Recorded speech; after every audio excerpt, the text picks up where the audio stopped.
Welcome to the CSUSB Advising Podcast. Today's episode is a special episode as this is for parents and guardians for our incoming CSUSB students. My name is Matt Markin. I'm an academic advisor here at Cal State San Bernardino. And first off, congratulations to your graduating senior from high school becoming a CSUSB Coyote. So by the time you're listening to this, your now incoming CSUSB student has attended their new student orientation.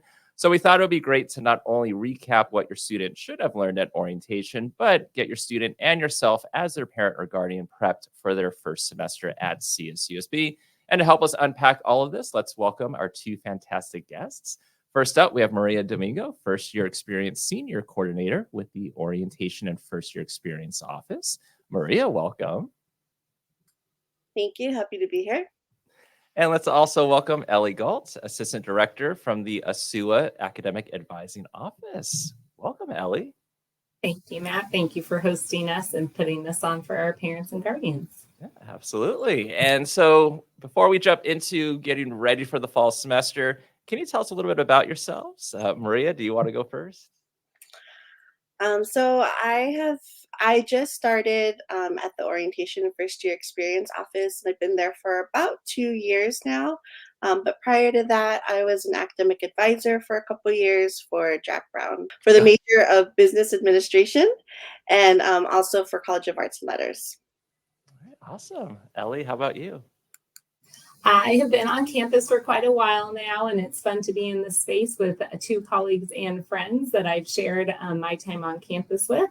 I've been in academic advising for, I'm going to age myself, but for more time than I'd like to admit, but also worked in admissions in the registrar's office and really gotten to see all of us in action in helping to support your students as well as you all as parents and guardians. All right, awesome. And again, welcome both. So let's throw out this question. What information did students get at orientation? Can you give us a quick breakdown of what the day in the life of a student orientation was like? So for this year's orientation, it was a little bit different. In years past, we've had one-day orientations. But for this year, it was different because we offered a 2-day orientation for our first-time freshmen, which was really cool because students were able to come in and spend the night on campus so that they were able to experience the different resources and the fun activities that campus has. But this year, it was 2 days because we really needed to focus on a lot of the different resources to get our students ready as they come in the fall. So students were able to learn about financial aid. They learned about the different affinity centers that we have here on campus. So all the different resources that we have. They learned about student financial services, safety, to make sure that when they're here on campus to know that they're safe here at the university. But I think one of the most important things that they learned was academic advising. I'll leave that to Ellie. At orientation, what I want to make sure the students walked away with was seeds that we had planted, meaning they're not going to understand everything the minute that we tell them. It takes repetition, it takes time, it takes being on campus starting in the fall to really understand everything we were saying. So our goal was to plant seeds about the different advising tools we have, help them understand what classes that they are enrolled in, and where those classes fit into their actual degree requirements. So we did a broad, but also specific in a way, brush of what classes are you in? What does this mean to your degree requirements? What tools do we use as advisors? And certainly we want them to walk away knowing, hey, come to University Hall 329, email your advisor, come to our Zoom drop-ins, connect with us, and make sure that we are doing our part in you understanding why we put you in the classes that we did for the fall. And certainly we want them to know general questions come back to see us, but also, hey, I think I want to change my schedule. Please come back and have your student come to see us because we want to make sure any changes they make don't negatively impact their sequencing of courses as they move on through their journey. Awesome. I did want to add one other thing. Like I said, there's a lot of different information that students are going to learn during orientation. But when Ellie had mentioned things that they would, leave orientation with, our goal is that they also make a support system. So they have their orientation leaders there that they get to meet during this 2-day orientation. We know that there's a lot of information that's given to them, so we know they're not going to remember everything, but we hope that they make connections with their orientation leader, they make connections with other students in their major, so that even though they may not remember all the information that they have, they could still connect with someone and ask questions. So really making those friends during that first orientation. So in the fall, they already have a support system coming in. Yeah, so I mean that's definitely a great way. Like you were saying, Maria, there's a lot of information that they're being given at that they received at orientation. So they it's really just for them to know that, okay, even though orientation's done, if I have questions or I forgot something, I can maybe reach out to my orientation leader, also known as an OL, or maybe even their academic advisor, which I know we'll talk a little bit more later on in this recording. And I'm sure a question that has come up at orientation or even after is, from a parent or guardian is, my student was pre-enrolled or pack enrolled in classes. Does that mean that they can't change their schedule? Does that mean that this pack enrollment is going to happen each semester? Fantastic question. I'll go ahead and take that one. So if they need to change their schedule, they are absolutely allowed to. So the reason we do pack enrollment is really to help them just get started on their initial term at Cal State. Pack enrollment courses are based on their major as well as general education. So yes, they can change their schedule. However, we do want them to talk to an academic advisor first, because, for example, a student may not understand why we put them in a specific math course and how that math course then relates to major requirements down the road. It is their schedule. So they're absolutely allowed to change it. That's not a problem. We just say, hey, check with us first so that we can understand, or they can understand why we've done what we've done. Pack enrollment happens their first term that they are here. After that, it is up to the student to register. Academic advisors are always there to provide that guidance. We will certainly be reminding them when it comes to spring registration, like, hey, your registration date is coming up. Hey, we are here to help you through that, because we don't expect them to kind of have a full grasp on what they should be registering for, or to be honest, exactly how to register, because we did do it for them the first time. So definitely they'll want to come see us before they register in their spring classes, but they will be doing it. It will be up to them to do it. Okay. I guess a follow-up to that is, my students register for these 4 or 5 classes. Their friend is the same major, but maybe there was a little bit difference in their schedule. Were these students just, thrown into certain classes, or was there logic behind what they were registered for? Great question. Definitely there was logic behind what they were registered for. We do utilize the roadmaps that are made by the academic departments. So the roadmaps, in terms of an academic tool and how I describe them, is it is the generic when. So for every student in that major, here is when we suggest you take specific courses and in what order you take them. So that guides our pack enrollment and what classes that they are put into. It can vary depending on different factors. So those factors could include like the general education math, or where they need to start in their math. That's probably the most specific one that I can think of that you would see a difference between 2 students in the same major, would have to do with like math placement or that type of thing. But definitely if that happens, though we cannot speak about the friend's schedule because that is their schedule, we can certainly answer those general questions as to why your student was put into a particular course and why it may look different for someone else. Hey, awesome. And I guess kind of related to that, going into the next question is, my student was enrolled in an English or math class, but they were told that it's a 2-part class. So they're in part 1 in one semester, but they'll continue it in the spring semester. What does that mean? Sure. So we do have what we would refer to as stretch courses. So for English and or for math, if your student, maybe that's a challenge area for them. I always use myself as an example when I'm talking to students about math. That's a big challenge area for me still to this day.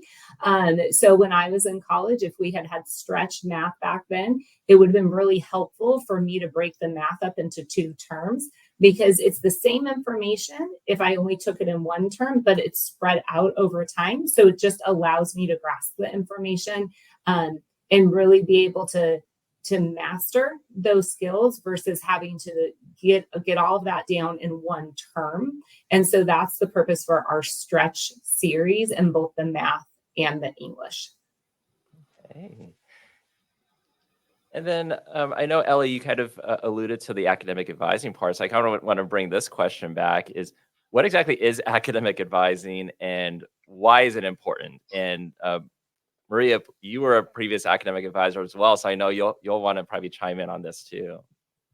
Yeah, absolutely. If you want to start us off, Maria, you've got some great experience in advising. So for me, I feel that academic advising is really important because it's more than just telling students what courses to take. It's really being a support system for that student. Yeah, we guide and we let them know, like Ellie mentioned, the different roadmaps and the bulletins and course catalogs so that they can make the best decision for their schedule. But I really feel that being an advisor it's really assisting them to help them make the best decision for themselves, because ultimately they are the ones who are going through the academic journey. And so we don't want to tell them what to do, but we want to give them the information and the resources they need to make the best decision to move forward in their degree. So again, like I know there's sometimes some misconceptions where they feel like advisors just tell students what to do. And I know with PAC enrollment, we start off that way because we want them to start off on the right foot. But ultimately, at the end of the day, it's to guide them and to make sure that they are making the best decisions for their journey, their academic, personal, and career choices. Yeah, I don't think I could have said it better. Absolutely. We are really, I look at us as kind of that navigator for them, or, just when a student comes to campus, a lot of times they don't know where to go. They don't know who to ask. And so a lot of times we are that first connection for them, and maybe one of their stronger connections as they go through their journey. One of the things we do certainly help with is, hey, I'm having this challenge. What do I do? So an example might be, hey, I've got to drop a class because I've got this situation happening. How do I do that? So it can be as simple as that. It could be other questions that they don't know where to go. And so we are not the answer to everything, but I always say we know how to help them get the answer or how to help them know where to go for everything. And so really I see us as kind of that guiding light or that touch point of like, hey, I just need help in knowing where to go. And so I think that's a big part of what we do. I think you said it so great, Maria, like, yes, a lot of what we do is helping them understand their degree requirements and course planning. And that is, kind of the starting point of what we do. But in those conversations, other conversations happen, whether that's about their degree choice or how they should balance their schedule or the career choice. Sometimes it's having conversations with us to then help them have conversations with you as their parent or guardian. And so an example of that would be, major exploration and that type of thing, because sometimes students have chosen a particular major and they're not sure if that's the right major, but maybe they're not sure how to broach that subject with you all at home, because, as parents, we have our own thoughts and opinions about what might be great for our kiddo. And so therefore, maybe they're just not sure how to talk to you about that yet. Also just how they're navigating their first year or their time in general at Cal State. And sometimes they're not sure how to let their parent or guardian know that either, right? So maybe things aren't going super well, but you think they're going super well. And so sometimes we're having those conversations to encourage them. Share with your parent or guardian, share with that support system at home as to how things are really going for you so you can be as successful as possible. Yeah. Yeah. And I also kind of heard it once said is like advising is kind of like the hub of the wheel at the university, and like the advisor, the academic and advising office, as Maria, you were kind of saying, like, yeah, they may not know all the answers, but a lot of times they can connect you to a certain department, a specific person, a certain link to a website that'll have the information that the student is looking for. And then Ellie, you're kind of alluding to this, and that kind of goes into this next question about, we have, parents or guardians that might be like, how can I help my student while they're at CSUSB? do I ask them questions? Am I bugging them? Am I doing too little, too much? What's the right balance? For both of you, what's your advice to parents and guardians for helping their student while being a student at CSUSB? You want to go first, or do you want me to go? It's up to you. I think it's really understanding that your student is in a new world. Their whole life has changed. I think that in working with students over the years, what we see is that transition is harder than we realize it is. And you may have an A student in high school, you might have the valedictorian from high school, or you'd have the opposite student, right? Every student, regardless of their past, is going to go through a transition. It's very similar for everyone, but the way it looks, how it displays itself, if you will, is going to be different for all of them. And so understanding your students entering into a new part of their life. So some of the expectations you may have had of them in the past, and not just academically, but even how they're helping at home and things like that, that might need to look different for them now. And the assumption of, well, you now have time in your schedule, because the biggest transition that they all have to make is they were going to school from approximately 8:30, depending on your school district, right, to about 3 o'clock or so in the afternoon. They didn't have a choice. They had to be there. You didn't have a choice to send them, right? You had to send them. Otherwise, someone was going to call your house. So from 8 to 3, let's say, in a given day, Monday through Friday, for the last 12, or not 12, well, K through 12, right? But they've been told when to do something, where to do something, and now all of a sudden they're here. And though we enrolled them in their classes, it's not 8 to 3. They might have an 8 a.m. class. They might have a 4 p.m. class. They might have a 3-hour break in between their classes. That is a tough transition, very tough transition. And so really helping them through things like that, giving them that grace, understanding, what, they may need to go to the library to study. So saying to them potentially, hey, I need your help at home, and you have this break in your schedule, and I know you have this break in your schedule, so you can just come home real quick and help with this. It doesn't mean you can't ask that of your student, but I would say one major way in which you can support them is check in with them. Like, hey, do you need to be studying during that time? Does it work out for you to come help at home? Your student's probably going to want to say, of course, it'll work out for me to help at home. But realize that may not actually be true, and your student may not realize that right away. So those transitions really are challenging for them, and that may not be obvious to you as their support system. And so giving them grace to figure that out, and truly checking in with them and being open and supportive to whatever it is they need to tell you. I think what Ellie mentioned about giving them the space and checking in with them is really important. The transition from high school to college is really big, as Ellie had mentioned. It's huge. And I know sometimes it's really difficult to identify or even show signs of it, because there's just so much that's happening with the students that they're kind of bug-eyed. They don't really know how to ask for help. There's lots of changes happening. Like academically, they're getting used to how all their professors teach, their teaching styles. They're socially having to learn new things, make new friends, navigating a new campus that they don't know anything about. They attended orientation and they learned a little bit of things, but walking around on campus could be overwhelming, especially the first couple of days of school with so many people walking around. For some students, it's the start of some new relationships, that they may not be used to or know how to handle quite yet. And even financially, a lot of our students are coming in having to budget for the first time and they might not know, like, I need to budget this amount of my money to make sure I have enough money for the whole semester, rather than, just getting a lump sum and blowing it all.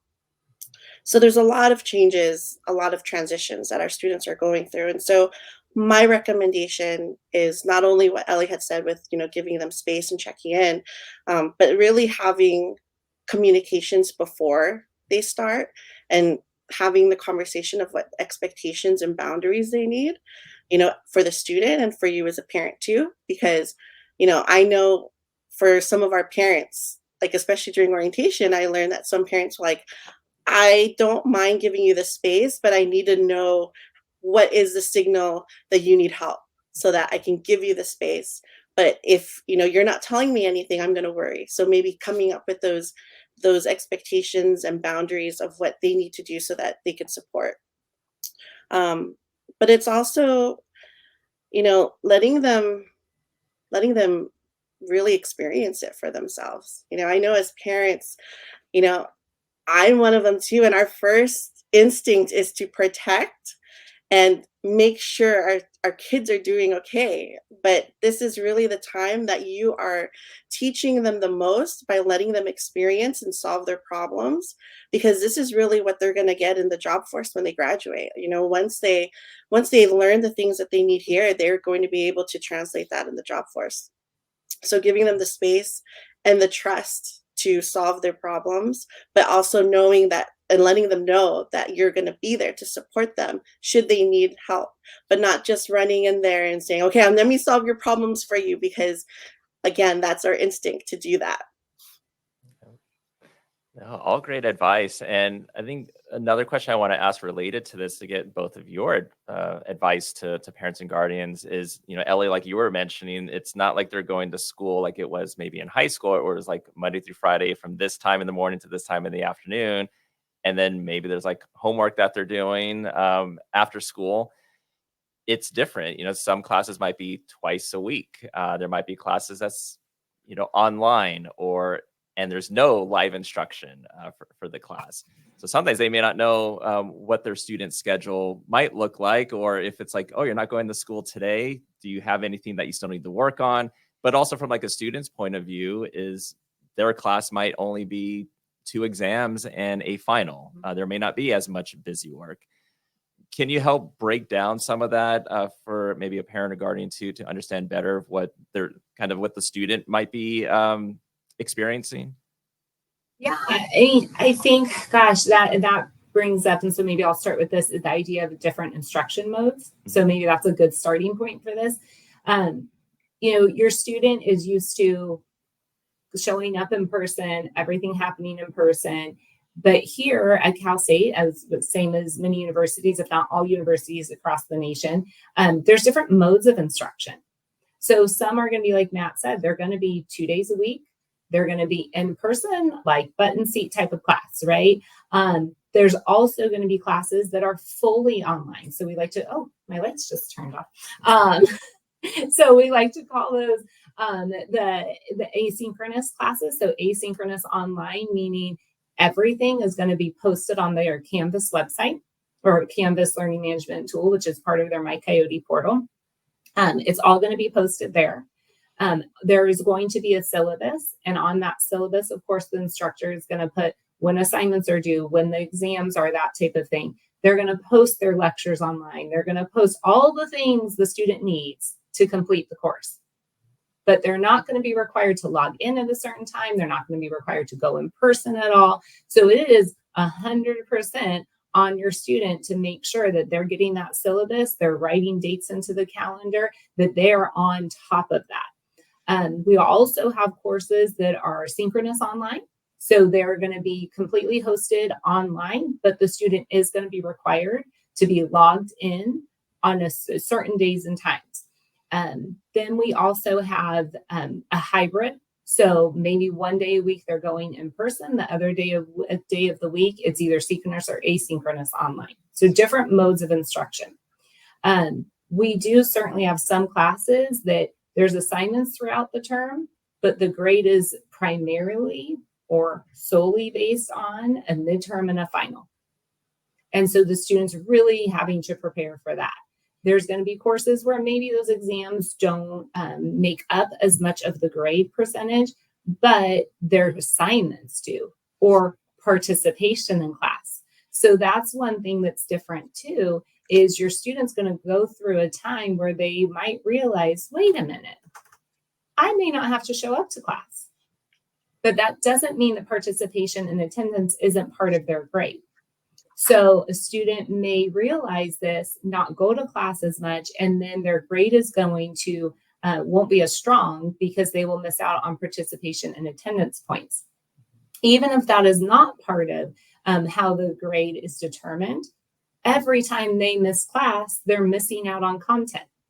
Just like in K through 12, right? K through 12 makes a big deal out of the idea that every time you miss a class, I don't remember what the statistic is, but I have kids in elementary school, and I know that they say every time they miss class, it's the equivalent of missing so many days of instruction, just missing one day. And so that's still the same in college. It's really no different. So really helping your student put together their plan of action from the very beginning of the term. Giving them space, but also realizing if they say, yeah, no, I don't have anything to do, or I don't need to be doing anything right now, and they've told you that every day for an entire week, that's probably not true. There's probably something that they're not doing. A lot of students do like the convenience of those asynchronous online classes, but I will tell you, and we all three of us here can tell you, those are more difficult for students. Not because of the content necessarily, because of the requirement of the student to do what they need to do. And that doesn't mean your student doesn't have time management skills. Just remember, it's a transition for them. They are used to a teacher saying, hey, you haven't been doing your work, or you haven't been showing up, or you as a parent or guardian is used to getting a phone call to say, why hasn't your student been doing this? We're not going to call. It doesn't mean we don't care. It just means college is different, and the expectation really is on your student. And that's the tough part. We will do our part as advisors. Our faculty will do their part. But the onus of most of this is on your student. So again, when they're saying, no, I don't have any work to do. Nope, I don't need to do that. And you're hearing that repeatedly, or you're not seeing them study, giving them grace, but checking in with them on that for sure. To add to that, I would say, because Ellie was talking about if you're asking your student if they have something to do, they're like, no, not really. Sometimes, depending on the student's major, they might have different things that they have to complete, like internships or field work, or for the sciences, there's a lot of extra labs. So, at home, they might say, I don't have homework, but they might be at school or another location actually doing field work or labs. And that's why at home, they're not having to do so much because they've spent a lot of time already on campus doing that. So, just being mindful that sometimes the student will say, I have to be at school for this much time. And then you ask them, oh, but I only really have class on this day. And it doesn't make sense. It could be because they have different requirements for those courses. I know that was one of the questions that parents asked during orientation. So just wanted to bring that up here too. Oh, yeah, definitely. And what if someone asks, my student is saying that they're having a hard time understanding their professor, or the professor is going too fast, or as a student, I'm a visual learner, but my professor is just talking, and I feel like I'm lost. How do I help my student? Any advice with that? I think that there's a lot of things on campus in terms of resources that we do provide. One is tutoring. And I would say tutoring in the more traditional sense of, I'm in this class, I'm not grasping the material, or I'm having trouble given the learning style. So tutoring is a place that they can go and, talk to that tutor about, here's where I'm lost, here's what I'm not understanding. We also have what's called supplemental instruction. Supplemental instruction is not necessarily for every single class that we have on campus, but it is embedded into some of the courses. And so it's a little bit different than tutoring, because you actually have what we call an SI leader in that class hearing everything. So then when you go to your SI session, which you could liken to a tutoring session, but when you go to the SI session, you're not having to necessarily present what you're having trouble with, because you can just say, hey, when the teacher said this, or their instruction style doesn't include anything visual. Like Matt said, I'm a real visual learner, then that SI leader already knows that. So that's definitely one thing. Definitely go talk to the instructor. Go talk to that faculty member. They all have office hours. I know that sometimes students are really nervous to go to office hours, but office hours exist for students to go and talk to their instructors. I think that this question brings up the concept of, regardless of how your student did in high school, those study skills don't always work in college. And even your straight A student can still struggle in a class because of things like this. And I think in K through 12, I feel like teachers maybe are a little bit more mindful of how students are responding to certain instruction styles. I know that's not always true, but I think there's a little bit more mindfulness there. And that doesn't mean our professors aren't mindful of that. It's just the dynamic is different. So it's not a criticism on either end of the spectrum. It's just the dynamic is different. Sometimes classes are going to be bigger than they were in K through 12. I know we have some big classes in K through 12 these days, but, and we have some classes that aren't huge. And that's something I think we do well at Cal State is we do have a lot of classes that are small in numbers, but if your student is in a class with larger numbers, that can also influence how the instructor is able to present the information. So definitely going to the instructor as well and just seeking out different resources that can help. Study buddies, connecting with other people in the class, because maybe the peer can break things down a little bit better for your student. So things like that. And I think the biggest thing is just acting, doing something, right? Because I think in the advising world or just working with students in general, sometimes what we see is at the end of the term, the student was kind of suffering the whole term through this, but never said anything to anyone, or never took action on suggestions that were made that could be helpful. So I think taking action in general to try and find a solution to help for your student to find a solution is a big, big part of it. And I guess as we're wrapping up, there's always some important date, some deadline, something that's coming up. So are there any important dates that, if someone's asking, what should my student know that's upcoming, maybe prior to classes or even when classes start? Anything that comes to mind? For me, I would let the students, or I would recommend that you encourage your students to go to the Coyote experience. So that's going to be held on August 23rd. So it's the Friday before classes start, and it's really supposed to be a big welcome for our students coming back in the fall. So it's to connect with other students, but we're also inviting faculty to welcome them to, we're hoping to have a lot of our first year faculty there so that they can meet their professors before classes start, get to know them before, so some of that nervousness and anxiousness goes away before classes start. So that's something we really recommend. And also it's like a showcase. So all the departments and organizations are going to be out there showing your student what they can offer them. So again, orientation is going to be a blur because they learned so much, but it's going to be reinforced when they go to the Coyote experience because they'll meet the different departments again and they'll have activities and things for them to learn about what they offer them. So definitely attend that. I think a really important date that comes to mind is census date. And this happens every single term. So every single term, there is a census date, which signifies the last day for your student to add or drop a course. It's about 4 weeks into the semester. So generally speaking, we're not recommending anyone add a course 4 weeks into the semester. So to be honest, most of the time, we're really talking about if your student needs to drop a course. Every term can be different for them.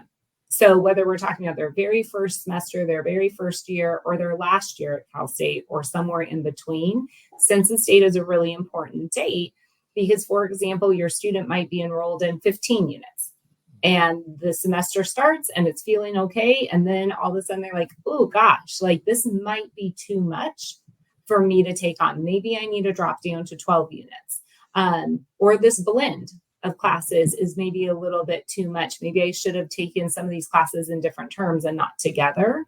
So census date is the last day for your student to add or drop a course without a documented reason. Because once we pass the census date, if your student were to come to you and say, gosh, like, I'm just not doing well. I'm not doing well. I don't think I'm going to really pass this course, or I might get a D because technically that's passing. But, I'm just really not doing well in the course and I think I need to drop it. If it is after the census date, not doing well is not a reason. And so that's something to be very mindful of, is if your student is expressing like, I'm in too many units, or I'm really struggling, census date is September 23rd. And so by September 23rd, they need to make a decision about that. So that's just a really important date. And like I said, every semester can be different for them. So they might go through their first couple of years at Cal State, never need to drop a course. And then they get to like their last year and all of a sudden it's like, oh yeah, this is a really tough term. I think I need to drop something. That census date is still going to exist and still something they want to pay attention to. So that's that's the one that stands out the most to me. I would say in terms of financial stuff, like student financial services, tuition dates and deadlines, those are also really important. If your student's receiving financial aid, generally speaking, that gets taken care of on its own. However, always make sure you know what's happening with the finances. But if you're paying anything out of pocket, then you do want to be very aware of when tuition and fees are due. And so I've got my important dates here, so I want to make sure I give you the right one. But tuition and registration fees for fall semester are due on August 15th. As well, if you want to sign up for a payment plan of any kind, that's also going to be the same deadline. So once we hit, that August 1st, I would say, if not before, look at our important dates. So if you just Google CSUSB important dates, you should be able to find the same website that I'm referring to right now, which will lay all of that out for you. Yeah. And, and it seems like it's so far away, once you attend orientation, because classes really don't start. Saturday classes don't start until Saturday, August 24th. And then regular weekday classes start on Monday, August 26th. But like you were saying, Ellie, the tuition deadline is before that. And then even financial aid. So like the disbursements for financial aid, I think tentatively are scheduled to go out starting on August 14th. But I think that leads into a question is, my student still has questions about financial aid. We're unsure about something, whether it's understanding the grants or loans, or my student hasn't received anything yet. Who do they contact? I would recommend that they contact the financial aid office. They have a financial wellness coordinator that they can talk to and answer a lot of their questions. I can give you the phone number for financial aid, which is 909-537-5227. And so again, if they can schedule an appointment with the financial wellness coordinator, get all those questions answered. All right, awesome. And you've mentioned a lot of different resources. Usually I tell students, depending on your situation, a lot of times there is some resource or something that the university can help with. You'll learn about a lot of the resources. Hopefully they learned a lot at orientation, but they'll continue to learn throughout their time at CSUSB. Please encourage your students to check their emails, as their student email frequently for any updates from the campus, from their professors, from academic advising, from orientation first year experience. And of course, social media is always a great way too. A lot of different departments have some sort of social media, our academic advising office included. You can find us on Instagram or TikTok, or even YouTube at CSUSB Advising. Or if you even like this podcast episode and you learned a lot, encourage your students to listen to a lot of these episodes, especially if they're in a major and they want to learn more about that major, career options. What are they learning in their classes? Is there any resources that department in that major offers? You'll find plenty of previous episodes, and you can subscribe on any of your favorite podcast platforms, or always check our CSUSB Advising website at csusb.edu/advising. But we are out of time. Maria, Ellie, thank you so much for being on and giving such great and useful information. Thank you, Matt, for hosting. Appreciate you.